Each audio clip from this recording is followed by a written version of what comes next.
Okay, everybody. Hey, welcome to Art History. All right, so you're wondering, who is this guy? Hello, I'm Mr. Reese. I'm your teacher. I've been teaching art. Well, I teach art and now art history at Cypress Falls High School. To tell you a little bit about myself, I was born and raised in Houston. And as I was looking through old family pictures, I found this I thought I'd share. So, my dad used to always drive sports cars. So, I found this picture of his 75 Triumph and his 61 Porsche. A few years ago, I was playing Forza, and I really enjoyed playing that game because I could drive in the Forza game the same cars that my dad had when I was a kid. Some pictures of me when I was younger. It's okay to laugh at them. They're goofy pictures. All right. And so in eighth grade, I learned how not to smile for the camera.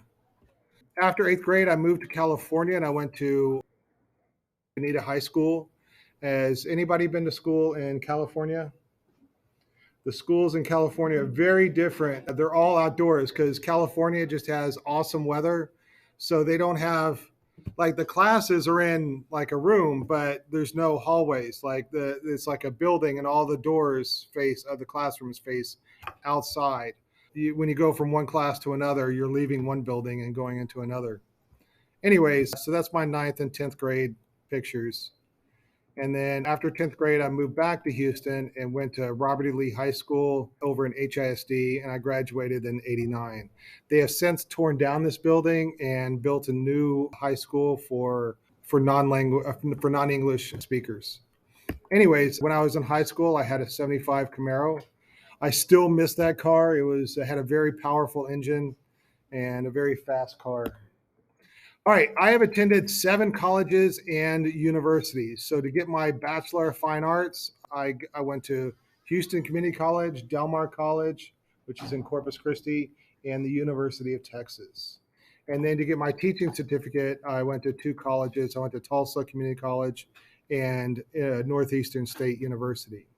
And then to get my master's, I went to A&M.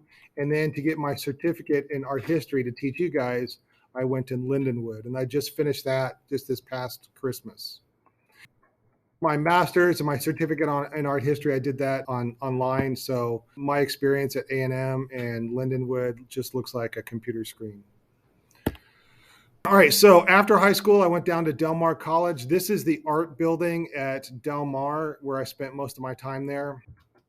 I had a really cool situation in Del Mar. So I lived right over here. There's this bay right here. And on the other side of the bay, there's this naval air station. And from my apartment, I could see the planes practicing touch and goes. Combat planes would land and take off and land and take off and land and take off. And it was cool to watch when I was in Corpus Christi.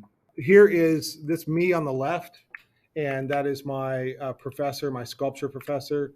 He asked me to be his apprentice. So we're working on a marble sculpture here. So what he did is you can see the lines that he drew on, you can see there's that line right there. He would draw the lines and I would cut them out. And so that was kind of the relationship of the master and apprentice. I was using pneumatic tools. So you can see this mask that I have on my face right here. This is like a miniature jackhammer. You see that when they are busting up a like concrete road, it's like a miniature version of that. And marble chunks are flying up in my face. So I got a dirt bike mask to keep them from hitting me.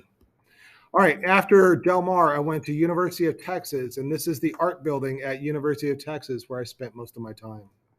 I graduated from UT in '94. During that time, I once went skydiving just to prove to myself that I could do it.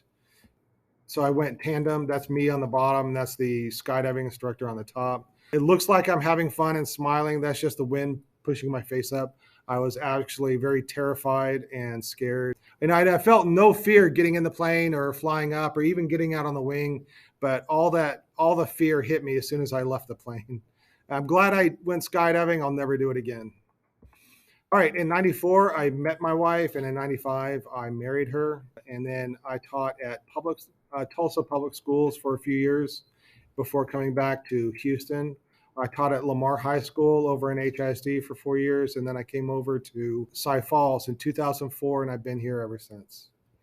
I've got 2 daughters. One on our left, my right, is That's Elizabeth. She's 21 now, and this one is a junior this year. And she does the medical class. Is anybody here in the medical classes? All right, and you'll be wearing your scrubs this year?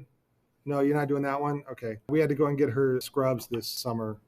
I've got three dogs. I've got a German Shepherd, a Labradoodle, and a Chihuahua. The German Shepherd I named after a Roman emperor, Theodosius the Great. We call him Theo. And then a Labradoodle is a combination between a Labrador and a Poodle, and they're supposed to look like this. In fact, this is my dog's parents, and then this is how he came out. We call that's called a flat coat Labradoodle. And so he has all the genes for a Labradoodle. His parents are Labradoodles, but a lot of his all the curly fur didn't materialize. Anyways, he's a great dog. We call him Arthur. We named him after King Arthur.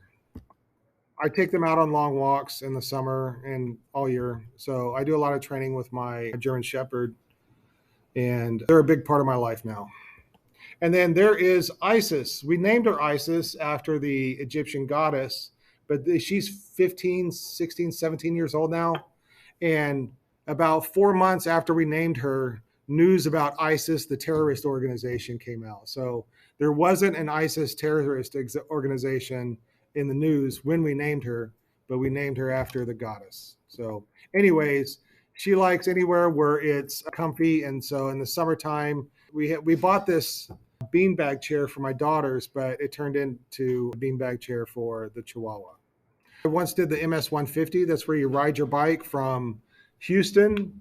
This is Houston over here, and this is the route, and it goes all the way to Austin. It took me 2 days. I'm glad I did it. I'll never do it again. It was a very tough ride, but I used to be an avid cyclist, and that's me on the right with my cycling group. As far as, what do you watch, Mr. Reese? Well, we kind of skip around from. So what we do is like we'll have Netflix for a while, and then when we get tired of everything on Netflix, we'll cancel it and then go to Hulu, and we'll do Hulu for a while, and we're tired of it. We cancel it and go to Disney. And so we just keep canceling and resubscribing. By the time we get around to Netflix again, there's stuff we haven't watched, and so we can do that again. But I really like science fiction. So I like movies and shows about spaceships and lasers. And all right, now I want to talk a little bit about my relationship with art history. So as a kid, I always loved making art. And so art was a big part of my life. There we go. Yes. So I drew a lot, and my drawings were usually better than the other kids that were around me, usually. But I hated art classes. So because I loved art, I was always put in art classes. And the reason why I hated art classes is they weren't, back in the 70s and 80s, art classes didn't have much of a curriculum. So it was always, I was given a sheet of paper and just told to draw whatever I want. So art classes really never taught me anything that I didn't know already. And it wasn't until I was in 11th grade in high school that I accidentally got put into this guy's class. His name is Henry Gadbois. He's an art teacher. He was an art teacher over at Lamar, long since retired. In fact, I think he retired a year after I finished high school. But I was sitting in his class, and I was thinking, I need to go and talk to my counselor and get out of this class. When the lights went out and he started projecting art history up on the screen. This is all stuff I'd never been taught before, and I absolutely loved it. At that time, I loved going to art museums, and so I thoroughly enjoyed his class. And I went to college for studio art, but the art history classes that I took at Del Mar and University of Texas, I absolutely loved. And when I was getting ready to graduate with my bachelor's, I was seriously thinking about going to grad school for art history.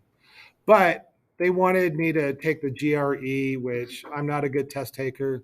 They required me to be fluent in a foreign language. Foreign language is my worst subject. And then I looked at the cost of it. And also, I was just tired of school at that time. So I said, second thought, I'm tired of school. And so I became an art teacher.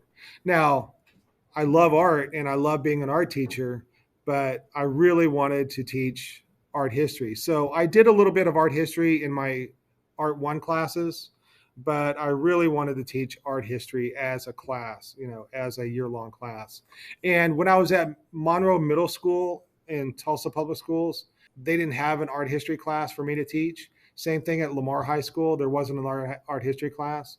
And when I came to Cy Falls, there was AP art history, but somebody else was teaching that. And so there was no opportunity for me to teach it. And it wasn't until just now with you guys, the College Academy, that art history is a part of your associate's degree. So they were desperate for art history teachers. And so they sent me to Lindenwood. And with Lindenwood, I didn't need that GRE. I didn't need to be fluent in the foreign language. And the school district paid for me to go. So a year and a half later, I can now, Lone Star College hired me as an art history professor. So now I can teach you guys. So that's I'm with this class, I am fulfilling a dream that I've wanted to do with for a long time. So I really appreciate you guys taking this class so that I can teach an art history class. All right, so my favorite eras in art history, I really love Greek art, and we're going to get to that pretty quickly. Another favorite era is when the transition from Baroque to Rococo and then to neoclassical. I find that really interesting. And then I love early modern art like this. And then my favorite paintings, this is my absolute favorite painting right here, the Raft of Medusa and Liberty Leading the People. I don't even know the name of this painting, but this is a Thomas Hart Benton painting. And any painting that has a lot of movement and energy like this one, it just looks like there's a lot going on. I really love that as well. Before I went back to school for art history, I was making art and I pretty much do portraits. So these are a couple of my portraits that I've drawn. But then I got tired of like being realistic with my portraits, so I started to get a bit silly with my portraits. And a big influence of mine is Modigliani. This guy, this is not my artwork. This is a big influence of mine, and you can see the Modigliani influence. And so this is my more recent artwork. And then I did a short series where I took Modigliani paintings and I combined it with naval portraiture. And these are a couple of my drawings right here. I do these with pastel pencils. And then a couple of other pieces. I am heavily influenced by art history. And one personal note about me is these are my mini moods. I am generally a happy guy. Inside my brain, I'm happy. I just don't express it on my face. So I don't smile a lot, but it doesn't mean that I'm not happy. So a lot of my students tell me that, when they first are in my classroom, they seem intimidated by me, but it's just, I don't smile a lot, but it doesn't mean I'm not happy. All right. So don't take it as any sort of like rudeness or anything. That's just me.